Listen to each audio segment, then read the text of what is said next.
മാതിരിയുള്ള വിവാഹം തന്നെയല്ലേ നടക്കുന്നത്. ചിലപ്പോ ഇവിടെയൊക്കെ വരുന്ന സമയത്ത് ഗൾഫിലൊക്കെ ചിലപ്പോ കല്യാണം കഴിക്കാൻ വേണ്ടി സമയം അടുത്ത് നിൽക്കുന്ന ചെറുപ്പക്കാർ ചിലപ്പോ പെങ്ങളോട് വിളിച്ചു പറഞ്ഞിട്ടുണ്ടാവും, അടുത്തിരിക്കുന്നോളം നോക്കണേ, നല്ല ഫീസാണോ നല്ല ചരക്കാണോ എന്ന്.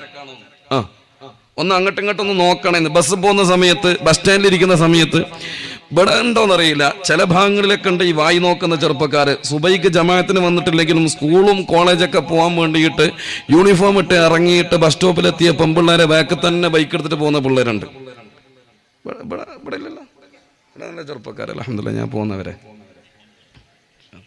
എല്ലാവരും നല്ലവരെന്നെ, അല്ലാഹു അനുഗ്രഹിക്കട്ടെ.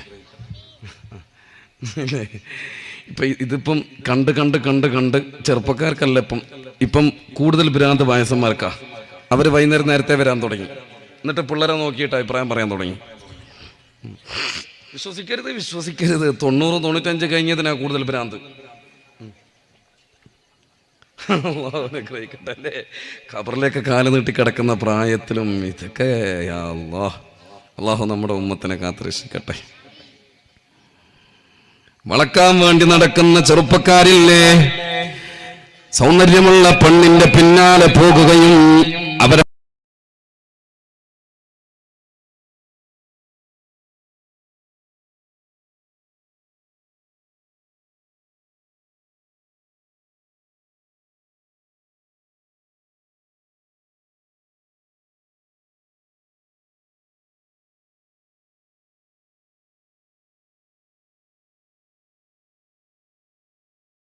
വേണ്ടി കാത്തു നിൽക്കുന്ന ഇവൻ ചട്ടിൻ്റെ അടി പോലെ ഉണ്ടാകുക.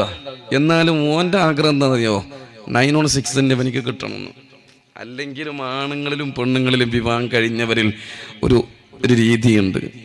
ഭാര്യ സ്റ്റൈലുണ്ടെങ്കിൽ ഭർത്താവ് സ്റ്റൈല് കുറവായിരിക്കും. ഇല്ലേ? അങ്ങനെ ഇല്ലേ? ഇവിടെ ഇല്ലേ? നിങ്ങൾ നോക്കി ആരാൻ്റെ നോക്കിയാൽ നിങ്ങളുടെ ഭാര്യൻ്റെ അടുത്ത് കിട്ടുവേ. ഞാൻ നോക്കാൻ വേണ്ടി പറഞ്ഞല്ല, അങ്ങനെ ഉണ്ട്. മനസ്സിലായില്ലേ? ഭർത്താവ് സ്റ്റൈലുണ്ടെങ്കിൽ ഭാര്യയൊക്കെ കുറച്ച് കുറവായിരിക്കും. പക്ഷെ ഭംഗി അത് മാത്രം ലക്ഷ്യം വെക്കുന്നവരുണ്ട്. ഇവന് മുമ്പ് ഒരു ഉസ്താദെ കണ്ടപ്പോ, ഒരു ഉസ്താദിനൊരു ചെറുപ്പക്കാരൻ കണ്ടപ്പോ ഉസ്താദിനോട് കൈ പിടിച്ചിട്ട് പറഞ്ഞു, എത്ര ഉസ്താദെ നിങ്ങൾ ദ്വാരക്കണം എന്ന് പറഞ്ഞു. അപ്പൊ ഉസ്താദ് ചോദിച്ചു, എത്ര എന്തിനാ മോനെ ദ്വാരക്കേണ്ടത്? അപ്പൊ ഇവൻ പറഞ്ഞു, എത്ര ഉസ്താദെ ഒരുപാട് ആലോചനകൾ വന്നു, ഒന്നും റെഡിയാണില്ല. 10-100 നോക്കി, ഒന്നും ശരിയാണില്ല. എടാ, സെഞ്ചുറി അടിച്ചിട്ടും നിനക്കൊന്നും ശരിയാകണില്ലല്ലേ? എന്താ നിന്റെ പ്രോബ്ലം? ഒരു പ്രോബ്ലം ഇല്ല ഉസ്താദെ. വന്നത് നമ്മൾ കാണാൻ വേണ്ടി പോകുന്ന ചില പെണ്ണ്, ചിലത് അസ്വറിനെ പോലെ ഉണ്ടാകും, ചിലത് മഗ്രിബിനെ പോലെ ഉണ്ടാകും, ചിലത് ഇശായിനെ പോലെ ഉണ്ടാകും എന്ന് പറഞ്ഞത്രേ. എന്താ പറഞ്ഞ മനസ്സിലായല്ലോ? അസ്ർ എന്ന് പറഞ്ഞാൽ ഭംഗി കുറഞ്ഞ പെണ്ണാണ്, മഗ്രിബ് എന്ന് പറഞ്ഞാൽ അതിനേക്കാളും കുറച്ചും കൂടി കുറഞ്ഞ പെണ്ണാണ്, ഇശാ എന്ന് പറഞ്ഞാൽ പിന്നെ പെണ്ണിന്റെ മുഖത്തേക്ക് നോക്കണ്ട. മനസ്സിലായില്ലേ? അപ്പൊ ഇവന്റെ ആഗ്രഹം എന്താ? പകല് പോലത്തെ പെണ്ണിനെ വേണം, സൗന്ദര്യമുള്ള പെണ്ണിനെ വേണമെന്നേ. അപ്പൊ അതിന് മാത്രമുള്ള പെണ്ണിനെ കിട്ടാൻ വേണ്ടി ആഗ്രഹിച്ചു നിൽക്കുന്ന ഇവന്റെ തല തൊട്ട് ഇങ്ങനെ കാലുവരെ ഉസ്താദ് ഇങ്ങനെ നോക്കിയിട്ട് ഓനോട് പറയത്ര, എടാ മോനെ, നീ തഹജ്ജുദിന്റെ കോലത്തിലാണല്ലോടാ ഉള്ളത്. മനസ്സിലായില്ലേ? അങ്ങനെ ചില ആളുകളുണ്ട് പെണ്ണന്വേഷിക്കുന്നവര്. ലാ തുസവ്വിജൂഹുന്ന ലിഹുസ്നിഹിന്ന, ഭംഗി മാത്രം മാനദണ്ഡമാക്കിയിട്ടുള്ള വിവാഹം വേണ്ട മോനെ. ഫഅസാ ഹുസ്നുഹുന്ന അൻ യുർദീഹിൻ, അവളുടെ ഭംഗി അവളെ നശിപ്പിച്ചെന്ന് വരാ. വേണ്ടതുപോലെ നിനക്ക് ആസ്വദിക്കാൻ കഴിഞ്ഞുകൊള്ളണമെന്നില്ല, നിനക്ക് സുഖിക്കാൻ കഴിഞ്ഞുകൊള്ളണമെന്നില്ല. അവളുടെ ഭംഗി അവളെ നശിപ്പിച്ചെന്ന് വരാം. പറഞ്ഞു തരുന്നത് ഏറ്റവും വലിയ മനഃശാസ്ത്രജ്ഞൻ സയ്യിദുനാ റസൂലുള്ളാഹ് സ്വല്ലല്ലാഹു അലൈഹി വസല്ലം.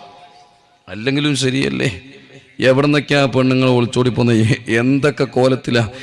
കൂടെ കിടന്നിട്ട്, ഒന്നിച്ച് കിടന്നിട്ട് ഭർത്താവ് ഉറങ്ങി എന്നറിഞ്ഞതിന് ശേഷമാണ് ഇവള് വേറൊരുത്തൻ്റെ ഒപ്പം പോയതോ ഏതോ ബംഗാളിൻ്റെ കൂടെ, ഇല്ലേ? അല്ലെങ്കിൽ ഏതോ അണ്ണാച്ചിൻ്റെ കൂടെ.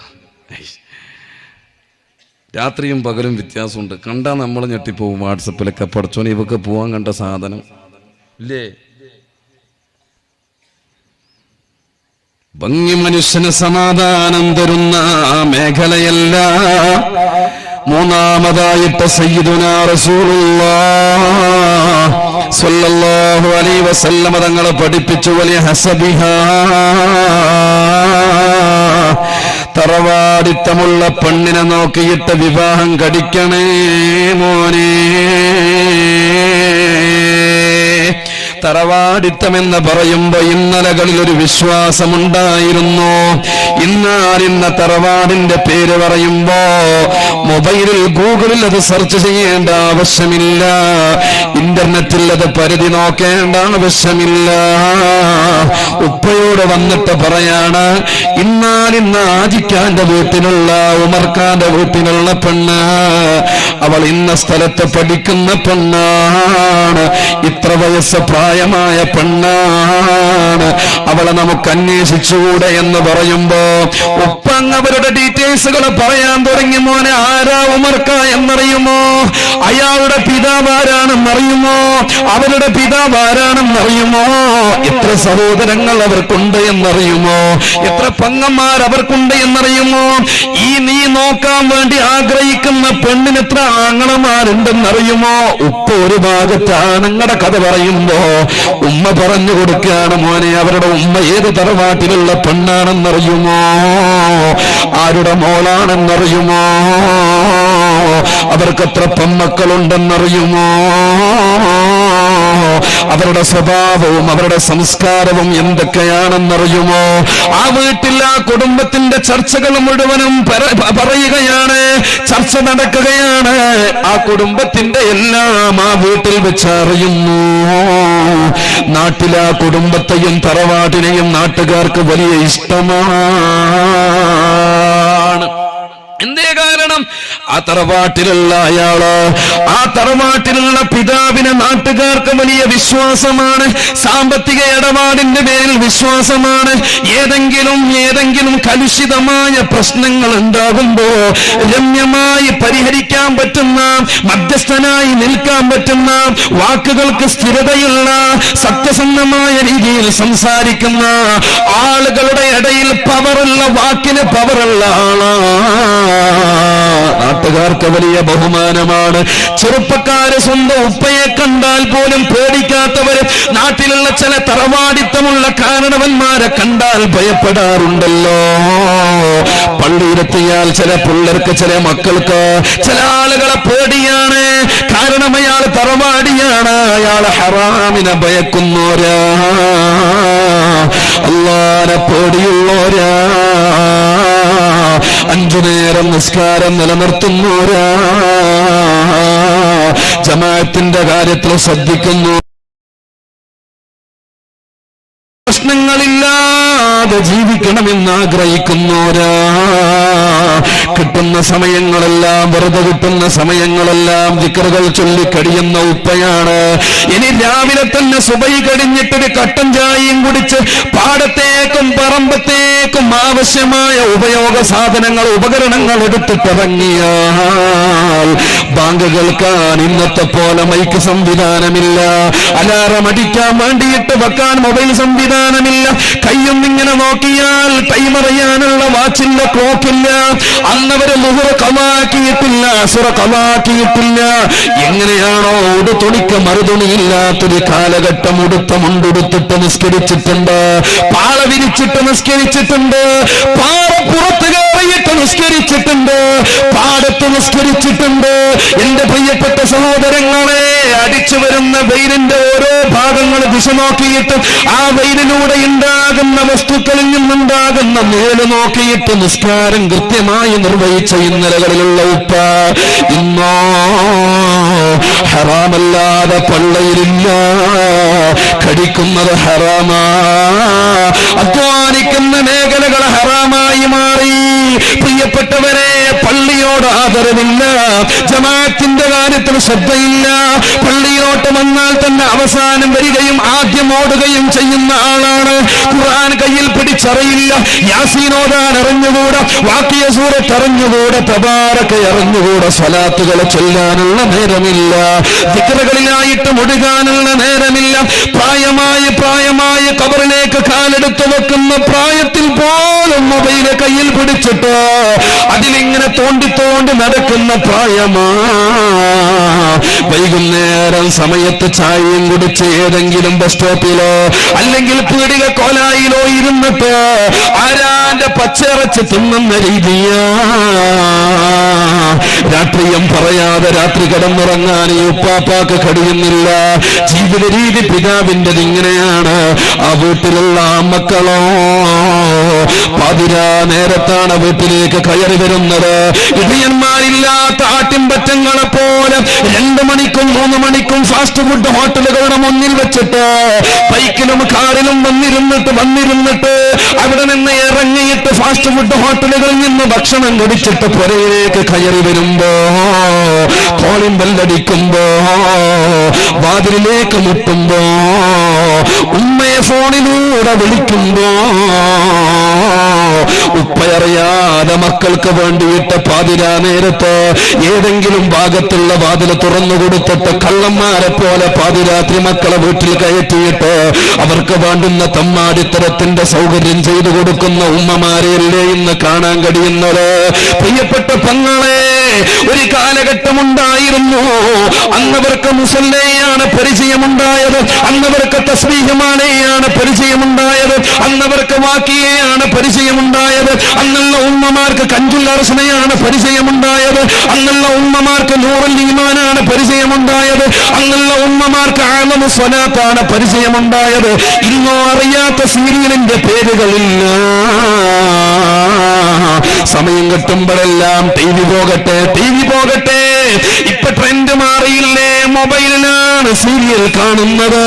അതും മലയാള സീരിയലിനെക്കാളും ഹിന്ദി സീരിയൽ കാണാൻ വേണ്ടിയിട്ട് ആക്രാന്തം കാണുന്ന പെണ്ണുങ്ങളല്ലേ നമ്മുടെ വീടുകളിൽ വർദ്ധിച്ചു വന്നുകൊണ്ടിരിക്കുന്നത്. ദിക്റുകൾ അറിഞ്ഞുകൂടാ, സ്വലാത്തുകളോട് താല്പര്യമില്ല. ആഴ്ചയിൽ ഒരു പ്രാവശ്യം അല്ലെങ്കിൽ മാസത്തിൽ ഒരു പ്രാവശ്യം, അതും എന്തെങ്കിലും രോഗം വരുമ്പോ മാത്രം അല്ലാഹുവിനെ വിളിക്കുന്നോരാ, ക്യാൻസർ വരുമ്പോ മാത്രം മജ്‌ലിസുൻ നൂറിന് വരുന്നോരാ, സാമ്പത്തിക തകർച്ചകൾ ഉണ്ടാകുമ്പോ മാത്രം മജ്‌ലിസുൻ നൂറിന് വന്ന് കരയുന്നോരാ, ശാരീരിക തകർച്ചകൾ ഉണ്ടാകുമ്പോ മാത്രം അല്ലാഹുവിന്റെ മുന്നിലേക്ക് കരമുയർത്തിയിട്ട് പൊട്ടിക്കരയുന്നോരാ, ആരോഗ്യമുണ്ടാകുമ്പോ അല്ലാഹുവിനെ വേണ്ട, സമ്പത്തുണ്ടാകുമ്പോ അല്ലാഹുവിനെ വേണ്ട, മക്കൾ വളർന്ന് വലുതാകുമ്പോ അല്ലാഹുവിനെ വേണ്ട. എന്റെ പ്രിയപ്പെട്ട സഹോദരങ്ങളെ, ഇവിടെ നാം എല്ലാം അല്ലാഹുവിനെ വഞ്ചകരാക്കുമ്പോ ദീനീ ബോധമുള്ള തറവാടെന്ന് പറയാനില്ല. അത്തരം വീടുകളിലുള്ള പൊമ്മക്കളല്ലേ അന്യമതസ്ഥന്റെ കൂടെ ഒളിച്ചോടി പോകുന്നത്, ഓട്ടോ ഡ്രൈവറെ കൂടെ ഒളിച്ചോടി പോകുന്നത്, ഗ്യാസ് ഏജന്റിന്റെ കൂടെ ഒളിച്ചോടി പോകുന്നത്. അതേപോലെ തന്നെ വീടുകളിൽ മറ്റു ആവശ്യത്തിനുമായിട്ട് വന്നിരിക്കുന്ന ചെറുപ്പക്കാരനുമായിട്ട് ഹൃദയം കൈമാറിയിട്ട് വീടുകളിൽ നിന്ന് ഇറങ്ങി പോകുന്നതിന്റെ കാരണമെന്താ? പിതാവ് അധ്വാനിച്ചു കൊണ്ടുവന്നിട്ട് കൊടുക്കുന്ന ഭക്ഷണം ഹറാമാ, ഉമ്മാന്റെ സംരക്ഷണവും ഹറാമിയത്തിന്റെ മേഖലയില. സ്കൂളിലേക്ക് പോകുമ്പോ മേക്കപ്പ് ചെയ്തു പോകുന്ന പെണ്ണാണ്. മറ്റൊരു പെണ്ണിനെ നോക്കിയിട്ട് അവൾ നടക്കുന്നത് പോലെ അല്ല, അവളെക്കാളും കുറച്ചും കൂടി സ്റ്റൈലാക്കിയിട്ട് വേണം എന്റെ മോള് നടക്കാൻ, ഫെമിനിസ്റ്റായിട്ട് നടക്കാൻ, മോഡലിസ്റ്റായിട്ട് നടക്കാൻ. പാശ്ചാത്യ സംസ്കാരത്തിന്റെ ഏതൊക്കെ വഴികളുണ്ടോ അതെല്ലാം ചെറിയ പ്രായത്തിനെ മക്കൾക്ക് പഠിപ്പിച്ചു കൊടുക്കുകയും നുകർന്നു കൊടുക്കുകയും ആ വഴികളെ മാത്രം കാണിച്ചു കൊടുക്കുകയും ചെയ്യാണ്. സുബഹി നിസ്കരിച്ചിട്ട് ആ പൊന്നുമോൾക്ക് അറിഞ്ഞുകൂടാ, മെൻസസ് ആയിട്ട് അസറിന്റെ നേരത്തെ കുളിച്ച പെണ്ണിന് ഏതൊക്കെ നിസ്കരിക്കണമെന്ന് പൊന്നുമോൾക്ക് അറിഞ്ഞുകൂടാ. മെൻസസ് ആയ പെണ്ണ് ഇശാഇന്റെ നേരത്തെ കുളിക്കുമ്പോ ഏതൊക്കെ നിസ്കരിക്കണമെന്ന് ആ പൊന്നുമോൾക്ക് അറിഞ്ഞു അറിഞ്ഞുകൂടാ. എന്റെ പ്രിയപ്പെട്ട സഹോദരങ്ങളെ, ജീവിതത്തിൽ മരിക്കുന്നത് വരെ പാലിക്കേണ്ടുന്ന ശരീഅത്തിന്റെ നിയമങ്ങളൊന്നും തന്നെ നമ്മുടെ പൊന്നുമോൾക്കറിയാതെ വരുമ്പോ, അവൾ പഠിച്ചത് എന്താണ്? കെമിസ്ട്രി പഠിച്ചിട്ടുണ്ട്, ബയോളജി പഠിച്ചിട്ടുണ്ട്, ഫിസിക്സ് പഠിച്ചിട്ടുണ്ട്, ഭൗതികമായ എല്ലാ കാര്യങ്ങൾക്കും നമ്മൾ ഒത്താശ ചെയ്തു കൊടുത്തിട്ടുണ്ട്. ദീൻ അറിഞ്ഞുകൂടാ, ഖുർആൻ ഓതാൻ അറിഞ്ഞുകൂടാ, യാസീൻ ഓതുന്ന ശീലമില്ല, ഹദ്ദാദ് ചൊല്ലുന്ന ശീലങ്ങളെ വീട്ടിലില്ല, കള്ളന്മാര് കയറാൻ തുടങ്ങി, ക്യാൻസർ രോഗം ഇന്ന് നമ്മെ പിടിക്കാൻ തുടങ്ങി, മാരകമായ മറ്റു പല പണിഷ്മെന്റുകളെ കൊണ്ടും അല്ലാഹുവിന്റെ പരീക്ഷണങ്ങൾ നിറയാൻ തുടങ്ങി. എന്തുകൊണ്ടാണ് അല്ലാഹുവിനെ ഓർക്കുന്ന കുടുംബങ്ങൾ ഈ ലോകത്ത് നിന്ന് ഇല്ലായ്മയാകുമ്പോ? പ്രിയപ്പെട്ടവരെ, ഇവിടെ ഹറാമിന്റെ പണങ്ങളും വ്യഭിചാരവും പലിശയും വർദ്ധിച്ചു വരുമ്പോ തടയാൻ ലോകത്തിന് ശക്തിക്കും കഴിയാത്ത വിധത്തിലുള്ള പണിഷ്മെന്റുകളല്ല തരുന്നതാ. അത് ക്യാൻസറായി വരാം, അത് ട്യൂമറായി വരാം, അത് ഭരണാധിപന്മാരെ കൊണ്ട് പരീക്ഷണമായി വരാം, അത് മന്ത്രിമാരെ കൊണ്ടുള്ള പരീക്ഷണമായി വരാം. പ്രിയപ്പെട്ടവരെ, ഈ രാജ്യത്ത് നിന്ന് തന്നെ നമ്മൾ നീങ്ങിപ്പോകേണ്ടവരാണോ? നമ്മൾ ഇവിടെ നിന്ന് ഹിജ്റ പോകേണ്ടവരാണോ? എങ്ങോട്ടെന്നില്ലാതെ എവിടെയെന്നില്ലാതെ പലായനം ചെയ്യേണ്ടവരാണോ എന്ന് ശങ്കിച്ചു നിൽക്കുന്ന ഈ സാഹചര്യത്തില് എന്തുകൊണ്ട് ഈ രാജ്യത്തുള്ള മുസൽമാനെ ചോദ്യം ചെയ്യപ്പെടുന്ന രീതിയില് മുസൽമാന്റെ സംസ്കാരത്തെയും മുസൽമാന്റെ പ്രവർത്തനങ്ങളെയും മുസൽമാന്റെ താടിയെയും മുസൽമാന്റെ ഖുർആനിനെയും മുസൽമാനെ പാരായണം ചെയ്തു കൊടുക്കുന്ന ഹദീസുകളെയും ശരീഅത്തിന്റെ നിയമങ്ങളെ അടക്കം ചോദ്യം ചെയ്യപ്പെടുന്ന രീതിയിൽ ഭരണകർത്താക്കൾ നമ്മുടെ നേരെ കുതിര കയറാൻ വരുന്നതിന്റെ കാരണം എന്താണ്? അല്ലാഹുവായിട്ടുള്ള കണക്ഷന് മുറിയുമ്പോ, റബ്ബുവായിട്ടുള്ള ബന്ധങ്ങൾ മുറിയുമ്പോ, അല്ലാഹുവായിട്ടുള്ള നമ്മുടെ ബന്ധങ്ങൾ നഷ്ടപ്പെട്ടു പോകുമ്പോ റബ്ബിന്റെ പരീക്ഷണങ്ങൾ പല നിലക്കും വരുന്നതാണ്.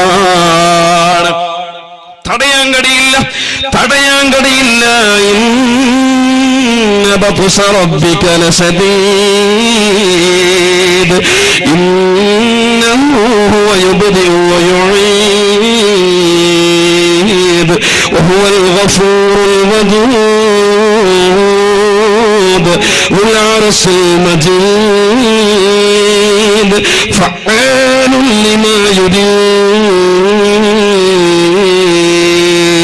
പ്രിയപ്പെട്ട സഹോദരങ്ങളെ, അതുകൊണ്ട് നല്ലൊരു തറവാടെന്ന് പറയാനില്ല. ഇനി വരുന്ന തലമുറകളിൽ ഒരു പക്ഷേ ഏത് രാമന്റെ മക്കളായിട്ടാകാം, ഏതെങ്കിലും ഗോപാലന്റെ മക്കളായിട്ടാകാം മക്കളൊക്കെ വളർന്നു വരുന്നത്. ഒളിച്ചോട്ടം വർദ്ധിച്ച കാലമാണല്ലോ.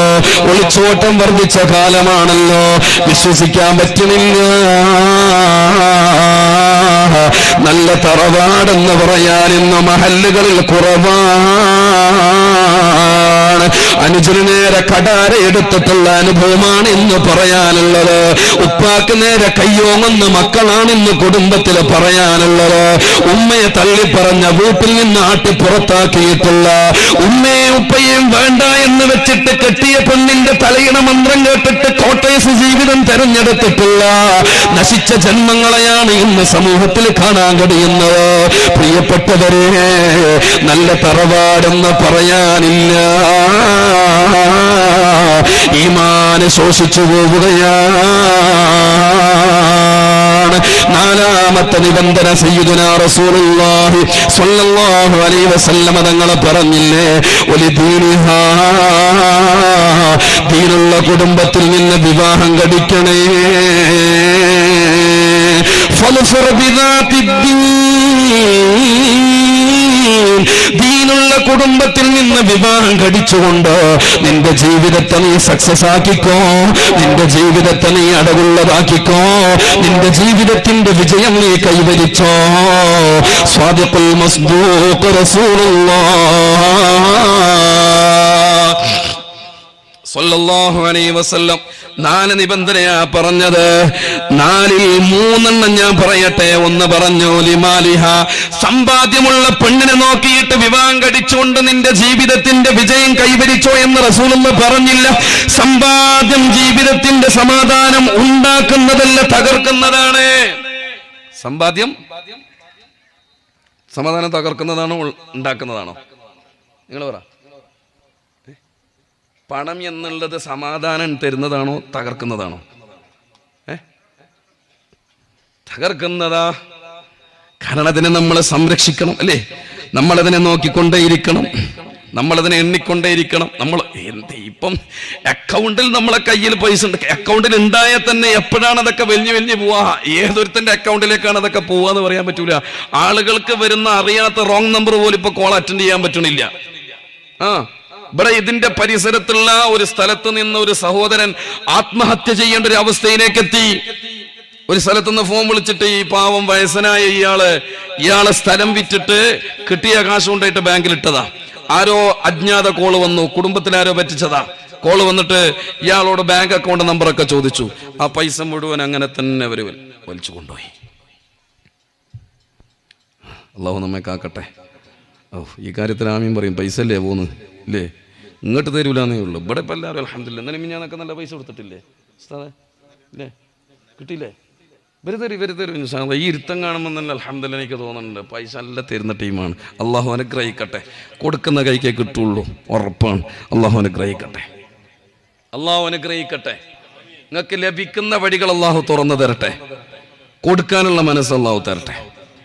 നല്ലോണം കൊടുക്കണം ഇൻഷാ അല്ലാഹ്. ഞാൻ ഹാളിൽ ഫിറ്റ് ചെയ്തതൊരു സുഹൃത്ത് ഇപ്പൊ എത്രയുടെ അതിന് വില? അതിന് 700 റുപ്യാന്ന് തോന്നുന്നുണ്ട്. മോൻ ഇങ്ങനെ പറഞ്ഞു. അപ്പം ഞാൻ ചോദിച്ചു, നീ കളവല്ലേ പറഞ്ഞ? മോനെ, കളവ് പറയാണ്ടിരിക്കാൻ നിർവാഹമില്ല. 7000 രൂപ എന്ന് പറഞ്ഞു കഴിഞ്ഞാൽ എന്നാ വീട്ടിൽ നിന്ന് പുറത്താക്കും. അങ്ങനെ ചില ഉപ്പാരുണ്ട്. 2500 രൂപയാണ് കറണ്ട് ബില്ല് സാധാരണ വരാറുള്ളത്. 1550 വന്നു കഴിഞ്ഞാൽ 50 വന്നു കഴിഞ്ഞാൽ ആ 50-ന് 2 മണിക്കൂർ വയലറിയും വീട്ടിൽ ചില ഉപ്പാര്. അന്ന് പിന്നെ ദേഷ്യം പിടിക്കടാ. ഫാനിട്ട് കണ്ടാൽ തന്നെ ദേഷ്യം പിടിക്കുന്ന ഉപ്പാരുണ്ട്. പള്ളിയിൽ മാത്രമല്ല ഫാൻ ഓഫാക്കുന്നത്, വീട്ടിലും ഓഫാക്കുന്ന ചില ഉപ്പാരുണ്ട്. Current bill ഭയപ്പെടുന്നവർ. ചിലതിനൊക്കെ നമ്മൾ ചില പിഷ്കൊക്കെ നല്ലതാ. ഭക്ഷണത്തിന്റെ കാര്യത്തിലൊക്കെ ചില ആളുകൾ കുറെ ഉണ്ടാക്കി കളയുന്ന പെണ്ണുങ്ങൾ, ആ പെണ്ണുങ്ങൾക്കൊക്കെ നല്ലൊരു മര്യാദ പഠിപ്പിച്ചു കൊടുക്കണം വീട്ടിൽ ഇൻഷാ അല്ലാഹ്. 2 ആളുണ്ടെങ്കിൽ ഒരാളെ ഭക്ഷണം ഉണ്ടാക്കുക, 10 ആളുണ്ടെങ്കിൽ ഒരു 6-5 പേരെ ഭക്ഷണം ഉണ്ടാക്കി കഴിക്കുക. എന്നാൽ കളയണ്ടല്ലോ. അള്ളാഹു അനുഗ്രഹിക്കട്ടെ. ആരോഗ്യം നിലനിർത്താൻ മാർഗതാണ് സുബഹിക്ക് എണീക്കുക, ഭക്ഷണത്തെ ബഹുമാനിക്കുക. അള്ളാഹു അനുഗ്രഹിക്കട്ടെ.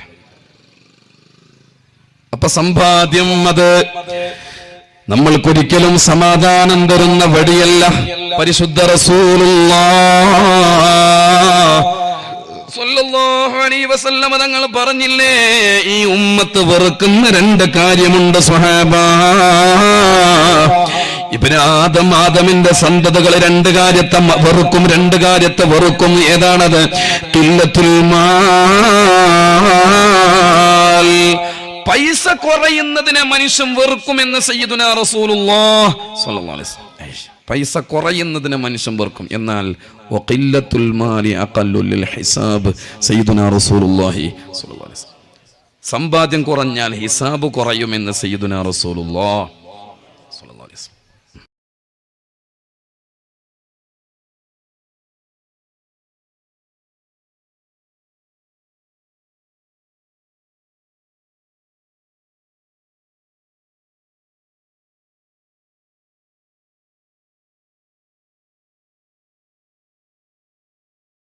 രണ്ട് മൂന്നെണ്ണം പ്രസവിച്ചു കഴിഞ്ഞാൽ പിന്നെ പെണ്ണിനുള്ള ഭംഗി എങ്ങനെയല്ല. കാലം കഴിയുന്തോറും പെണ്ണിന്റെ ഭംഗി ഇങ്ങനെ ആണിന്റെ ഭംഗിയായാലും പെണ്ണിന്റെ ഭംഗിയായാലും കുറഞ്ഞു വരുന്നു.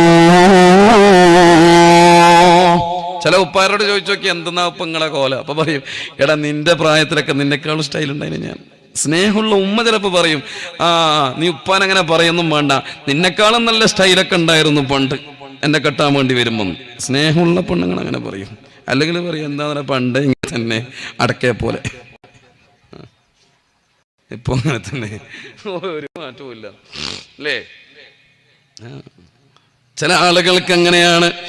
ആ ഭംഗി ഉണ്ടായാൽ ആ ഉണ്ടായതിന്റെ പേരിൽ അഹങ്കരിക്കുന്ന ആണുങ്ങളും പെണ്ണുങ്ങളും ഇല്ലേ? വയനാടേക്ക് ടൂർ പോവാ. വയനാടേക്ക് ടൂർ തുടങ്ങിയാൽ എവിടെ നിന്നാണ് ഇവൻ ആരംഭിച്ച അവിടെ നിന്ന് തുടങ്ങിയ ഒരു സെൽഫി. സ്കൂട്ടിയിലോ ബൈക്കിലോ കാറിലോ അവിടെ നിന്ന് അങ്ങോട്ട് തുടങ്ങി. പിന്നെ ഏതൊക്കെ ടൗണുകൾ കേന്ദ്രീകരിച്ച്, ഏതൊക്കെ സൈറ്റുകൾ കേന്ദ്രീകരിച്ച്, ഏതൊക്കെ സ്ഥലങ്ങൾ കേന്ദ്രീകരിച്ചെത്തുന്നു അവിടെയൊക്കെ അങ്ങനെ കെട്ടിപ്പിടിച്ചും അല്ലാതെയും എല്ലാറ്റിനും ഇങ്ങനെ ഓരോരോ സെൽഫികൾ.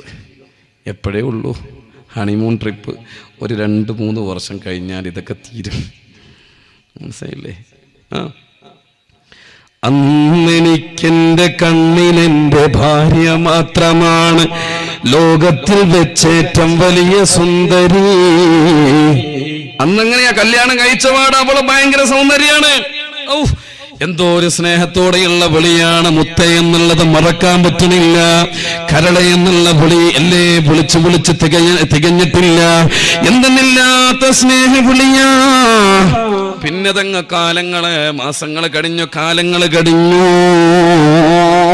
പിന്നെയോ കുറച്ച് ഒരു 2-3 പ്രസവിക്കുന്ന സമയത്ത് സ്വാഭാവികമായിട്ട് ഇവക്ക് വയറാൻ തുടങ്ങി, അല്ലെങ്കിൽ പള്ള ചാടാൻ തുടങ്ങി, അല്ലെങ്കിലൊക്കെ പിന്നെ കവള് തൊടുത്തു വരാൻ തുടങ്ങി, തടി കൂടാൻ തുടങ്ങി. അപ്പൊ ഇവളോട് പറയാൻ തുടങ്ങി, എന്താടി ഇത് പഴഞ്ചക്കയോ? മനസ്സിലായില്ലേ? എന്താ വലുവുള്ള വെള്ളം നിറച്ചതോ ഇല്ലേ? ഇന്നെനിക്കെന്റെ കണ്ണിലെന്റെ ഭാര്യ ഒഴിച്ച് മറ്റോരോ പെണ്ണും എനിക്ക് സുന്ദരി. ഇപ്പൊ അവളെക്കാളും രസമേതാണ്? അപ്പുറത്തുള്ള നാസറിന്റെ ഭാര്യയാണ്, മുജീബിന്റെ ഭാര്യയാണ്. കാണുമ്പോ ഇങ്ങനെ പറയാൻ തുടങ്ങി, എന്താ ഓന്റെ ഒക്കെ ഭാഗ്യാണെന്തേ, എന്തോ ഒരു സ്റ്റൈലാ പെണ്ണിന്. എന്താ മക്കളെ നിങ്ങളെ വിചാരിച്ചത്? ഭംഗി ഒരിക്കലും മനുഷ്യന് സമാധാനം തരുന്ന വടിയല്ല. ഭംഗി നശിക്കുന്നതാ, ഭംഗി നശിക്കുന്നതാ മോനെ.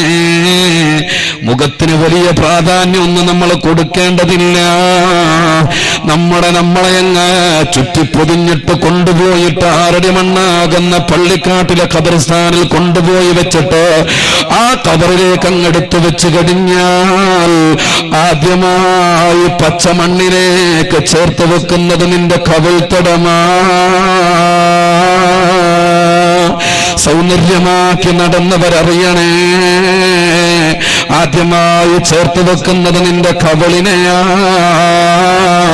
സൗന്ദര്യത്തിന് വലിയ പ്രാധാന്യം കൊടുക്കേണ്ടതില്ല. അല്ലെങ്കിലും ഭംഗി മുഖത്തിന്റെ ഭംഗിയല്ല മോനെ. ഒരു മുഅ്മിനായ മുസൽമാന്റെ ജീവിതത്തിന് ഏറ്റവും ഭംഗിയുണ്ടാകേണ്ടത് അവരുടെ ഖൽബിലാണ്. അപ്പൊ ഭംഗിക്കും പ്രാധാന്യമില്ല, ഭംഗിയും നശിക്കുന്നതാണ്. പിന്നെ തറവാടിനെ പറ്റി പറഞ്ഞു. ഉപ്പാപ്പ ജീവിച്ച വീട്ടിലാണ് ഇന്ന്. ആ വീട്ടിൽ പേരക്കുട്ടിയായിട്ട് ഇയാൾ കഴിയുന്നത്. ഈ പേരക്കുട്ടിയായി ഇയാൾ കഴിയുന്ന വീട്ടിൽ എത്ര കാലം ആ വീട്ടിൽ കഴിയുമെന്ന് പറയാൻ ആർക്ക് പറ്റും കൂട്ടരെ? നിങ്ങൾ ഇവിടെ നിന്ന് ഇവിടത്തേക്ക് വാഴ കേൾക്കാൻ വേണ്ടിയിട്ട് വന്നില്ലേ? നല്ലപോലെ കുളിച്ചൊരുങ്ങിയിട്ട് നിങ്ങളുടെ വീട്ടിൽ നിന്ന് ഇറങ്ങുമ്പോ അറിഞ്ഞോ പ്രിയപ്പെട്ടവരെ, പാലമുക്കുള്ള ഓരോ മുസൽമാനും ഓരോ ഉമ്മമാരും അറിയണം, നിങ്ങളോട് നിങ്ങളുടെ ഖബർ സംസാരിച്ചിട്ടുണ്ട്, നിങ്ങളെ കല്ലറ നിങ്ങളോട് സംസാരിച്ചിട്ടുണ്ട്. യഥാർത്ഥത്തിലുള്ള നിങ്ങളുടെ വീട് നിങ്ങളോട് മിണ്ടിയിട്ടുണ്ട്. എന്താ നിങ്ങളോട് വർത്താനം പറഞ്ഞതെന്നറിയുമോ? അനബൈത്തു തുറാബ് അനബൈത്തുൽ ഗർബ അനബൈത്തുദ് ദൂദ് അനബൈത്തുൽ വഹ്ദ.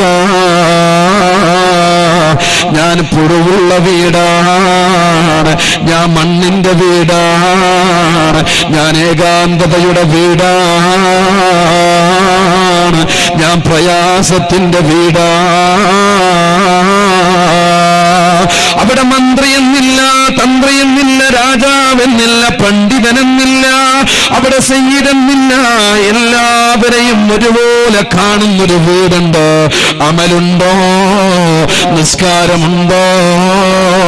ഖുർആനുണ്ടോ? അതിനെല്ലാം ഉപരിയായി ദാനധർമ്മമുണ്ടോ? പ്രിയപ്പെട്ടവരെ, പഠിപ്പിച്ചു കൊടുത്ത അറിവും വിജ്ഞാനവും ഇൽമുമുണ്ടോ?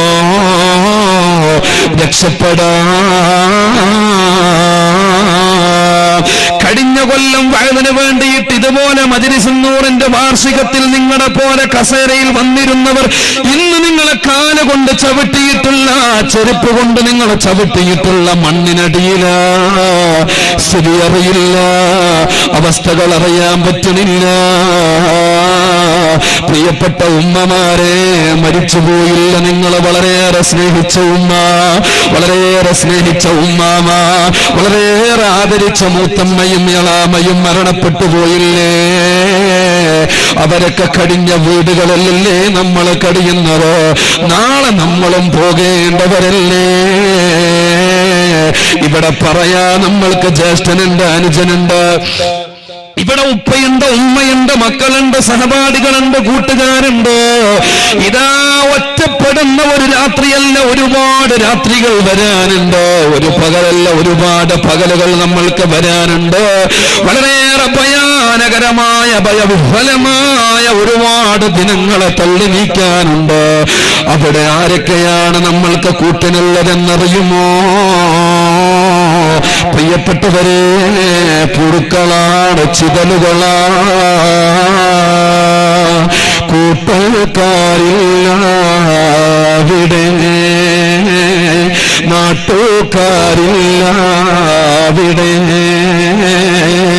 കൂട്ടുകാരില്ല അവിടെ, നാട്ടുകാരില്ല അവിടെ, സ്വന്തക്കാരില്ല എവിടെ, ബന്ധുക്കളുണ്ടോ കൂടെ? പാരിടം വിട്ട മേടയും വിട്ട പെട്ടല്ലോ ഒറ്റക്കീരുളിൽ. മരണപ്പെട്ടുപോയ മകനെ ഓർത്തിട്ട് കരയുമ്പോ, ഭർത്താവിനെ ഓർത്ത് കരയുമ്പോ, ഭാര്യയെ ഓർത്ത് കരയുമ്പോ, അല്ലാ, ഇനി എനിക്ക് സമാധാനം തരാൻ ആരാണ് ഇവിടെയുള്ളത്? ഇനി എനിക്ക് പണം തരാനും എന്നെ നോക്കാനും പരിചരിക്കാനും ആരാണുള്ളത് എന്ന് പറഞ്ഞിട്ട് മരണപ്പെട്ടുപോയ മയ്യത്തിന്റെ മുന്നിൽ വെച്ചിട്ട് നമ്മുടെ വേദനയോർത്തുകൊണ്ട് നമ്മൾ കരയുമ്പോ, യാത്ര പോയവന്റെ കാര്യമറിയുമോ? മുഅ്മിനാണോ? ദാനധർമ്മം ചെയ്തവരാണോ? അല്ലാഹുവിനെ പബ്ലിസിറ്റി ചെയ്യുന്ന മഹത്തരമായ മദ്രസയ്ക്ക് വേണ്ടിയിട്ട് പണം കൊടുത്തോനാണോ? വരുന്നു മോനെ, നിന്റെ അടുക്കലേക്ക് മലക്കുകൾ വരുന്നു.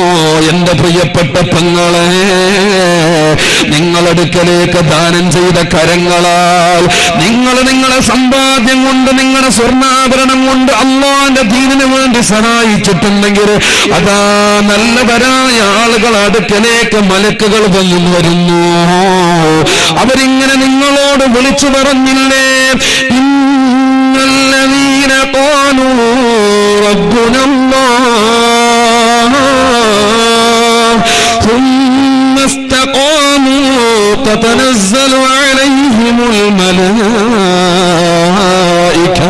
ألا تخافوا ولا تحزنوا ألا تخافوا ولا تحزنوا ألا تخافوا ولا تحزنوا. കോടിക്കണക്കിന് രൂപ ചെലവിട്ടുകൊണ്ട് നാട്ടിൽ കിട്ടാഞ്ഞിട്ടല്ല, അന്യ സംസ്ഥാനങ്ങളിൽ ചെന്ന് നിന്റെ വീട്ടിലേക്ക് വേണ്ടുന്ന ഗ്രാനൈറ്റും മാർബിളും കൊണ്ടുവന്നിട്ട് മനോഹരമാക്കി വെച്ചിട്ടുള്ള നിന്റെ കൊട്ടാര സമാനമായ വീട്ടിൽ നിന്ന് ലക്ഷറി വാഹനത്തിനോട് യാത്ര പറഞ്ഞിട്ട്, നിന്റെ വീടിനോട് യാത്ര പറഞ്ഞിട്ട് ഇറങ്ങുമ്പോ, പ്രിയപ്പെട്ടവരെ, അല്ലാഹുവിന്റെ ദീനിന് വേണ്ടി കൊടുത്തവരാണോ? വേദനിക്കാനില്ല. അവരോട് പറയുന്നു, മോനെ, നിനക്കിതാ മലായികകളെ വന്നിട്ട് നിന്നോട് പറയുന്നു, വിഷമിക്കണ്ട. അല്ലാഹുവേ, ഇതിനു വേണ്ടി സഹായിച്ചവർ, ഇതിനു വേണ്ടി നടന്നവർ, ഇതിനു വേണ്ടി 1 രൂപ കൊടുത്തവർ, ഈ മജ്‌ലിസ് നൂറുമായി ബന്ധപ്പെട്ടുകൊണ്ട് നല്ല ഒരു വാക്ക് നല്ലൊരു വാക്ക് കൊണ്ട് സഹായിച്ചവർ, നാട്ടിലാകട്ടെ വിദേശത്താകട്ടെ, ചെറുതാകട്ടെ വലുതാകട്ടെ, ആണാകട്ടെ പെണ്ണാകട്ടെ, പണ്ഡിതന്മാരാകട്ടെ തങ്ങന്മാരാകട്ടെ, ആരൊക്കെയുണ്ടോ, അർഹമായ പ്രതിഫലം നീ നൽകണേ അല്ലാഹ്. ദുനിയാവിലും ആഖിറത്തിലും നീ വെളിച്ചമേകണേ അല്ലാഹ്. നിലനിൽക്കുന്നവരെ ഒരു അമല്, പ്രിയപ്പെട്ടവരെ, അത് നമ്മുടെ കയ്യിൽ നമ്മളെ ദീനിന് വേണ്ടി കൊടുത്ത പണം മാത്രമാ. കുടുംബത്തെ കൊണ്ടുപോകാൻ പറ്റൂല. ഉപ്പ പോയ ഖബറിൽ എനിക്ക് ഉപ്പാന്റെ കൂടെ കിടക്കണം. ജീവിച്ചിരിപ്പുള്ള മകന് കഴിയില്ല. ഭാര്യ മരിച്ചു, ഭാര്യയുടെ കൂടെ എനിക്കും ഖബറിൽ കിടക്കണം, പറ്റൂല. ഭർത്താവ് മരിച്ചു, ഭർത്താവിന്റെ കൂടെ എനിക്കും ഖബറിൽ കിടക്കണം, പറ്റൂല. അവിടെ നമ്മളും നിങ്ങൾ എന്തെങ്കിലും നന്മ ചെയ്തിട്ടുണ്ടെങ്കിൽ അത് നിങ്ങൾക്ക് മാത്രമായിട്ട് മാറുന്ന ഒരു ലോകാണ് ഖബർ എന്നുള്ളത്. അള്ളാഹു അവിടെ വിജയിപ്പിച്ചു തരട്ടെ. അള്ളാഹു അവിടെ വിജയിപ്പിച്ചു തരട്ടെ. അള്ളാഹു അവിടെ വിജയിപ്പിച്ചു തരട്ടെ. പ്രിയപ്പെട്ട സഹോദരങ്ങളെ, ദീനിനെ പറ്റിയിട്ടാണ് റസൂലുള്ളാഹി ഉറങ്ങുന്നുണ്ടോ? ഒരു 3 സ്വലാത്തല്ലേട്ടെ. സല്ലല്ലാഹു അലാ മുഹമ്മദ് സല്ലല്ലാഹു അലാ മുഹമ്മദ് സല്ലല്ലാഹു അലൈഹി വസല്ലം. اللهم صل على محمد يا رب صل عليه وسلم. അല്ലാഹുവേ, ഈ സ്വലാത്തിന്റെ മഹത്വം കൊണ്ട് ഞങ്ങൾ ഇവിടെ ഒരുമിച്ച് കൂടിയ ആളുകളുടെ മനസ്സിൽ എന്തൊക്കെ വിഷമങ്ങളുണ്ടോ പരിഹരിക്കണേ അല്ലാഹ്. ആഗ്രഹങ്ങളുണ്ടോ സാധിപ്പിക്കണേ അല്ലാഹ്. ആകാശലോകത്ത് നിന്നിറങ്ങി വരുന്നതും ഭൂമിയിൽ നിന്നുയർന്നു വരുന്നതുമായ എല്ലാ ബലാല് അടങ്ങേറെ മുസീബത്തുകളെ നീ തടയണേ അല്ലാഹ്. കണ്ണേറെ സിഹർ മറ്റു പൈശാചിക ഉപദ്രവങ്ങളെ തൊട്ട് നീ കാക്കണേ അല്ലാഹ്. സാധുക്കളായ ഇവിടെയുള്ള ആളുകൾ ഇവർ ചെയ്യുന്ന ഏർപ്പാടുകളിൽ നീ ബറക്കത്ത് ചെയ്യണേ അല്ലാഹ്. ദാമ്പത്യ ജീവിതത്തിൽ നീ എന്നും സ്നേഹവും സന്തോഷവും അല്ലാഹുവേ നിലനിർത്തണേ അല്ലാഹ്. ദീനുള്ള പെണ്ണിനെ വിവാഹം കഴിച്ചാലാണ് ജീവിതത്തിൽ സമാധാനമുണ്ടാവുക. സയ്യിദുനാ റസൂലുള്ളാഹ് സ്വല്ലല്ലാഹു അലൈഹി വസല്ലം. അപ്പൊ പെണ്ണിനെ സെലക്ട് ചെയ്യുമ്പോ വേണ്ടത് എന്താണ്? സമ്പാദ്യം നോക്കരുത്, അവിടെ ഗ്ലാമർ നോക്കരുത്, ഓളെ തറവാടൊന്നും നോക്കണ്ട. അൽഹംദുലില്ലാഹ്, നാട്ടുകാരൊക്കെ പറയണം നല്ല ദീനുള്ള പെണ്ണാണ്. മതി മോനെ, നിന്റെ ജീവിതത്തിൽ എവിടെയും കരകയറാൻ നിനക്ക് ആ പെണ്ണ് മതിയാകുന്നതാണ്. സയ്യിദുനാ റസൂലുള്ളാഹ്. അല്ലാഹു അനുഗ്രഹിക്കട്ടെ. അതുപോലെ മനസ്സിലാക്കിയിട്ട് ജീവിതത്തിൽ അങ്ങനെ സെലക്ട് ചെയ്യാനും നമ്മുടെ മക്കൾക്ക് അങ്ങനെയുള്ള പെണ്ണുങ്ങളെ എടുത്തു കൊടുക്കാൻ അല്ലാഹു തൗഫീഖ് ചെയ്യട്ടെ.